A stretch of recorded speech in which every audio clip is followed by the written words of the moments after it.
Bienvenidos a la capacitación en riesgo cardiovascular. Revisaremos conceptos en hipertensión arterial, diabetes mellitus, dislipidemia y enfermedad renal crónica. La medicina es una ciencia que nunca deja de progresar. Regularmente surgen nuevos tratamientos, terapias, medicamentos y tecnologías médicas. Para brindar el más alto nivel de atención, los profesionales de la salud deben mantenerse actualizados con estos avances. Definiciones: hipertensión arterial, presión arterial óptima, sistólica menos de 120 y diastólica menos de 80. Normal, sistólica 120 a 129 y diastólica 80 a 84. Normal alta, sistólica 130 a 139 y diastólica 85 a 90. Grado 1, sistólica 140 a 159 y diastólica 90 a 99.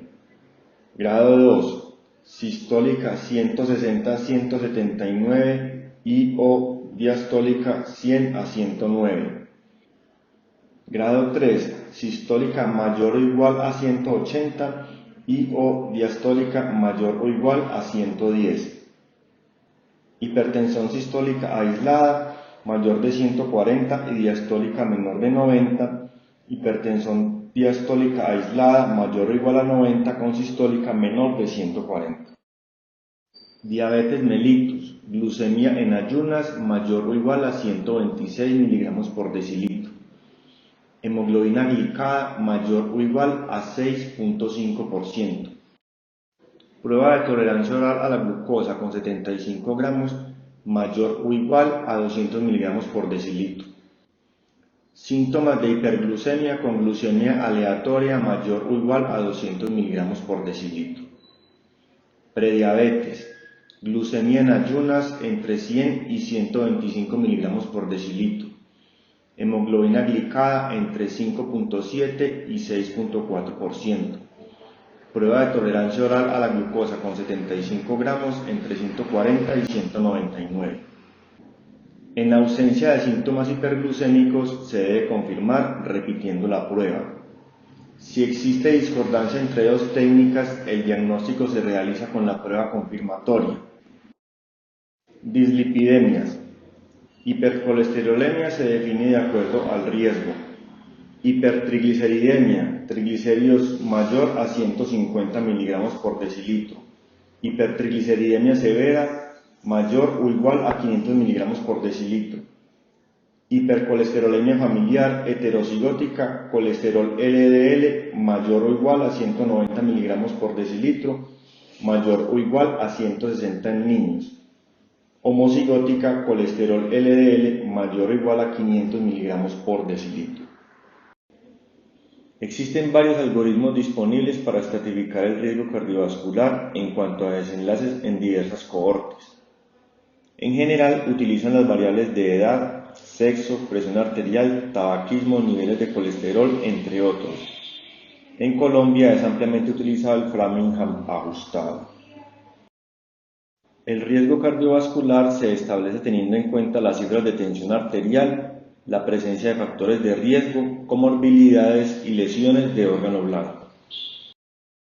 En la anamnesis se debe interrogar por el tiempo de evolución, presencia de otras patologías, tratamiento actual, tratamiento previo, adherencia e intolerancia a medicamentos, presencia de síntomas, consumo de tabaco, alcohol o psicoactivos, hábitos alimenticios, actividad física, sueño, estrés, sexualidad, antecedentes familiares de enfermedades cardiometabólicas.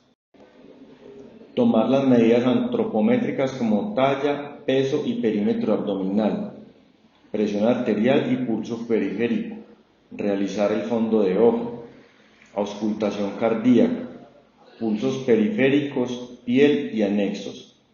Si en la auscultación cardíaca encuentra hallazgos anormales, describirlos semiológica y adecuadamente. Solicitar perfil lipídico completo, glucemia en ayunas, hemoglobina glicada en diabéticos y prediabéticos, creatinina, albuminuria, uroanálisis, ácido úrico, sodio, potasio, electrocardiograma y de acuerdo al riesgo de antecedentes, ecocardiografía, espirometría, Doppler arterial de vasos de cuello y miembros inferiores y pletismografía. Se debe sospechar hipertensión secundaria en menores de 40 años con clasificación estadio 2-3. Hipertensión repentina en paciente normotenso documentado. Empeoramiento agudo en paciente previamente bien controlado. Hipertensión resistente con manejo terapia triple con tiazida, ARA2 y ECA más calcio antagonista con una presión arterial mayor a 140/90. Emergencia hipertensiva. Hipertensión arterial severa estadio 3 o hipertensión arterial maligna. Daño severo o extenso de órgano blanco o desproporción con el tiempo de evolución. Hallazgos clínicos o de laboratorio sugestivos de endocrinopatía. Hallazgos clínicos de arteriosclerosis renovascular o displasia fibromuscular. Apnea del sueño. Hipertensión arterial severa en gestantes mayor a 160/100. Si se sospecha hipertensión arterial secundaria de origen endocrino, se debe solicitar perfil tiroideo, metanefrinas en orina, cortisol y relación plasmática aldosterona-renina de acuerdo al caso particular. Descartar hipertensión arterial renovascular, parenquimatosa o displasia fibromuscular. Se debe promover alimentación saludable y la realización de actividad física. Reducción del peso.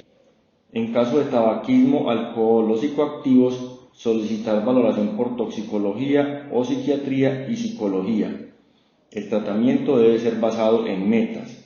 Valorar el daño de órgano blanco, nefropatía, tasa de filtración glomerular menor a 60 ml por minuto, albuminuria mayor a 30, relación albúmina-creatinina mayor de 22 en mujeres y mayor de 31 en hombres, retinopatía. En hipertrofia ventrículo izquierdo, tener en cuenta que el electrocardiograma tiene sensibilidad moderada y especificidad baja, enfermedad arterial periférica y neuropatía periférica. La enfermedad renal crónica se clasifica teniendo en cuenta la tasa de filtración glomerular estimada y la albuminuria.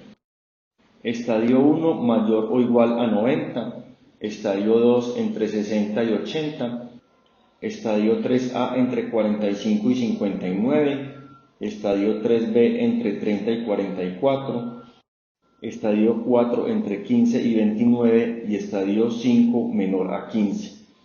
Albuminuria A1 menor a 30, A2 entre 30 y 300 y A3 mayor a 300.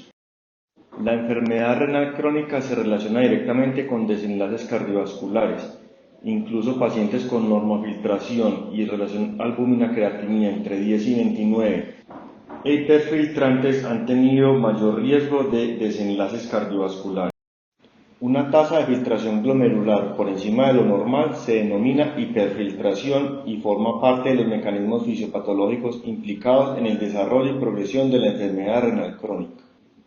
El aumento patológico de la tasa de filtración glomerular explicaría la progresión de la insuficiencia renal y el daño estructural glomerular en pacientes con reducción del número de nefronas funcionantes. Se ha demostrado que la reducción de la masa renal conduce a una esclerosis glomerular de las nefronas funcionantes.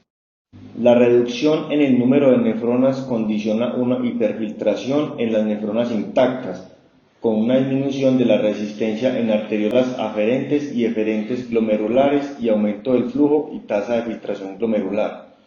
De todo ello resultan cambios funcionales y estructurales en el endotelio, el epitelio y las células mesangiales, que provocan microtrombosis, microneurismas, expansión del mesangio glomerular y posterior esclerosis glomerular.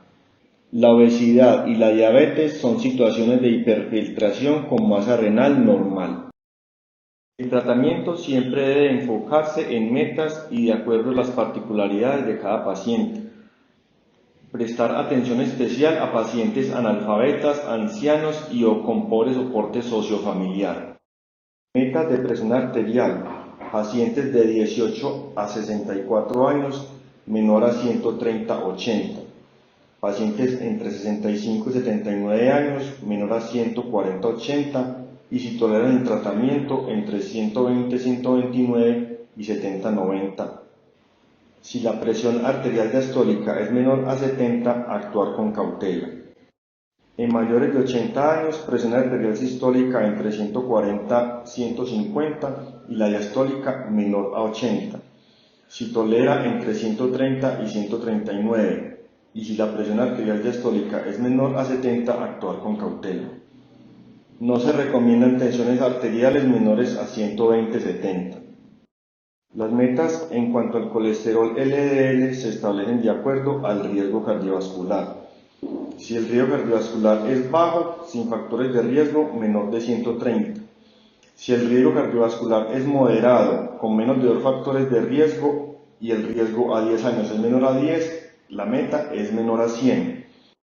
Si el riesgo es alto con la presencia de más de 2 factores de riesgo a 10 años entre un 10 al 20%, diabetes mellitus o enfermedad renal crónica, la meta del colesterol LDL es menor de 100. Riesgo muy alto como enfermedad cardiovascular aterosclerótica, síndrome coronario agudo reciente, enfermedad vascular periférica, riesgo a 10 años mayor de 20, diabetes mellitus con varios factores de riesgo o hipercolesterolemia familiar, la meta del colesterol LDL es menor a 70. El riesgo es extremo si tiene enfermedad cardiovascular arteriosclerótica progresiva, diabetes mellitus con daño de órgano blanco con más de 3 factores de riesgo o de más de 20 años de evolución, enfermedad renal crónica con tasa de filtración glomerular menor de 30 y un score mayor de 10. Las metas de hemoglobina glicada en pacientes diabéticos deben ser individualizados a cada paciente, teniendo en cuenta los riesgos potencialmente asociados con los medicamentos, la duración de la enfermedad, la esperanza de vida, las comorbilidades, complicaciones cardiovasculares establecidas, compromiso del paciente, los recursos y el soporte. En la mayoría de los pacientes, iniciar terapia dual, incrementar hasta la dosis máxima tolerada y, de ser necesario, adicionar un tercer medicamento. Preferir presentaciones monodosis y combinaciones de dosis fija. Si es necesario, adicionar otros medicamentos. Considerar el uso de inhibidores del receptor de angiotensina neprilicina y SGLT2 en pacientes con falla cardíaca y antagonista de receptores mineralocorticoides en falla cardíaca y enfermedad renal crónica. Con el uso de IECAS, ARA2 y tiazidas se logra el control hasta el 60% de los pacientes. Si se adiciona un calcio antagonista, aumenta hasta el 90%. Los betabloqueadores se pueden utilizar en cualquier paso teniendo en cuenta las patologías de base y evitarlos en asma. Con tasas de filtración glomerular menores de 45 se considera el uso de diuréticos de ASA.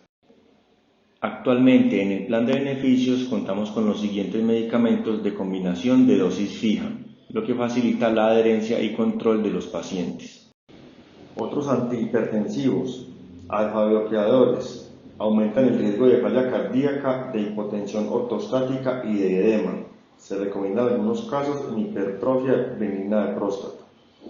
De acción central, no se recomienda su uso rutinario a excepción del embarazo, excepcionalmente en algunos casos de hipertensión arterial resistente, siendo su efecto similar a la espironolactona. Los vasodilatadores directos prácticamente en desuso y el nitrocruciato en emergencia hipertensiva. Hipertensión resistente, presión arterial sistólica mayor o igual a 140, presión arterial diastólica mayor o igual a 90, con el uso de IECA ARA2 más tiazida y un calcio antagonista.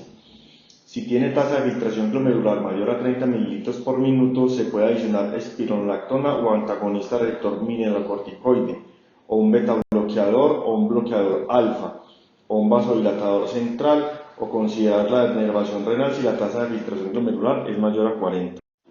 Si tiene tasa de filtración glomerular menor a 30 ml por minuto, aun con el uso de IECA ARA2 más calcio antagonista y un diurético de ASA, se puede adicionar clortalidona o un betabloqueador o un bloqueador alfa o un vasodilatador central. Previamente se deben haber descartado las causas de hipertensión arterial secundaria. El tratamiento en hipercolesterolemia se realiza basado en la estratificación del riesgo. Si es riesgo bajo, la meta del colesterol LDL es menor a 130. Se inicia con estilos de vida. Si a pesar de los estilos de vida persiste por encima de 130, se inicia una estatina de moderada intensidad. Si persiste, se migra a una estatina de alta intensidad. Si aún así no se logra la meta, se inicia ezetimibe. En riesgo alto y moderado, la meta del colesterol LDL es menor a 100. Se inicia con estilos de vida y estatina de moderada intensidad. Si persiste elevado, se migra a una estatina de alta intensidad. Si aún así no se logran las metas, se adiciona ezetimibe. De persistir por encima de 100, se considera el uso de inhibidor de PCSK9. En riesgo muy alto, la meta del colesterol LDL es menor de 70. Se inicia con estilos de vida más estatina de alta intensidad. Si persiste, se adiciona ezetimibe y si aún así no se logran las metas, se debe iniciar el inhibidor de PCSK9. En riesgo extremo, la meta del colesterol LDL es menor de 50. Se inicia con estilos de vida y estatina de alta intensidad. Si no se logra la meta menor de 50, se adiciona ezetimibe y si aún así persiste, se debe iniciar el inhibidor de PCSK9. Dentro de las estatinas de moderada intensidad tenemos atorvastatina 10 a 20 miligramos, rosuvastatina 5 a 10 miligramos, simvastatina 20 a 40 miligramos, pravastatina 40 a 80 miligramos, pitavastatina 2 a 4 miligramos y lovastatina 40 miligramos.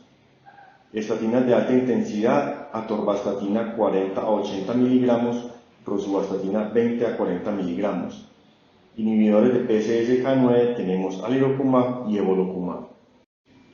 En el tratamiento de la diabetes, la primera línea corresponde a estilos de vida saludable y metformina. Se debe particularizar cada paciente de acuerdo a sus condiciones y patologías asociadas. Dentro de los grupos farmacológicos para el tratamiento de diabetes tenemos biguanidas, inhibidores cotransportador sodio-glucosa tipo 2, análogos péptidos similar al glucagón 1, inhibidores de peptidasa 4, tiazolinidionas, sulfonilurias, insulina humana y análogos de insulina. Biguanidas, metformina, eficacia alta, bajo riesgo de hipoglucemia, peso neutro, beneficios potenciales en desenlaces cardiovasculares, neutro para falla cardíaca, bajo costo, administración oral, no progresión a falla renal, contraindicada en tasa de filtración glomerular menor de 30, efectos gastrointestinales frecuentes, riesgo de déficit potencial de vitamina B12. Los inhibidores de SGLT2 tienen una eficacia moderada, no tienen riesgo de hipoglucemia, favorecen la pérdida de peso, tienen beneficios cardiovasculares y en falla cardíaca, tienen alto costo, se suministran de manera oral, tienen beneficios en progresión en enfermedad renal crónica, requieren ajuste de dosis en enfermedad renal crónica. Análogos de GLP-1, eficacia moderada, no tienen riesgos de hipoglucemia, favorecen la pérdida de peso. Semaglutide y liraglutide tienen beneficios cardiovasculares, neutros en falla cardíaca, tienen alto costo, su administración es subcutánea, tienen beneficios en progresión de falla renal, algunos requieren ajuste de dosis. Inicialmente pueden generar síntomas gastrointestinales e irritación en el sitio de aplicación, riesgo de pancreatitis. Tienen recuadro negro de advertencia de la FDA para el riesgo de desarrollo en cáncer de tiroides en roedores. Inhibidores de DPP4, eficacia moderada, sin riesgo de hipoglucemia, peso neutro, no tienen beneficio cardiovascular. La saxagliptina tiene riesgo en falla cardíaca, son de alto costo. Suministro oral, no tienen beneficio renal, a excepción de la inagliptina, requiere ajuste de dosis en enfermedad renal crónica. Pueden asociarse a artralgias. Tiazolinidionas, eficacia alta sin riesgo de hipoglucemia. Favorecen la ganancia de peso. Pioglitazona potencialmente tiene beneficios cardiovasculares. Se asocia con incremento de riesgo de falla cardíaca. Son de bajo costo. Neutros en progresión de enfermedad renal. No requieren ajuste de dosis en enfermedad renal crónica y no se recomienda su uso en esta por asociarse a retención de líquidos.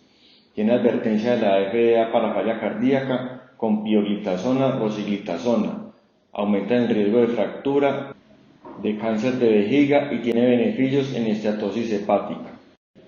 Sulfonilúreas de segunda generación, eficacia alta, tienen riesgo de hipoglucemia y ganancia de peso. No tienen beneficios cardiovasculares, cardíacos ni renales. Son de bajo costo. Administración oral. Se debe iniciar con precaución debido al riesgo de hipoglucemia. Aumentan el riesgo de muerte cardiovascular en ancianos. Insulinas, eficacia alta, riesgo de hipoglucemia. No tienen beneficios cardiovasculares, cardíacos ni renales. Son de administración subcutánea. Los análogos son de alto costo. Requiere ajuste de dosis en enfermedad renal crónica. Deben titularse. Pueden presentar reacción local en el sitio de aplicación.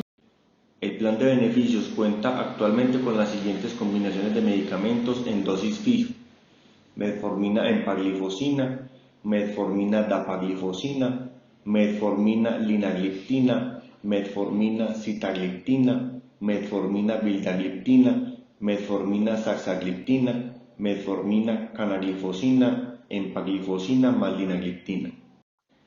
La inercia clínica se define como la falta de intensificación del tratamiento en un paciente que no alcanza los objetivos de atención basados en la evidencia.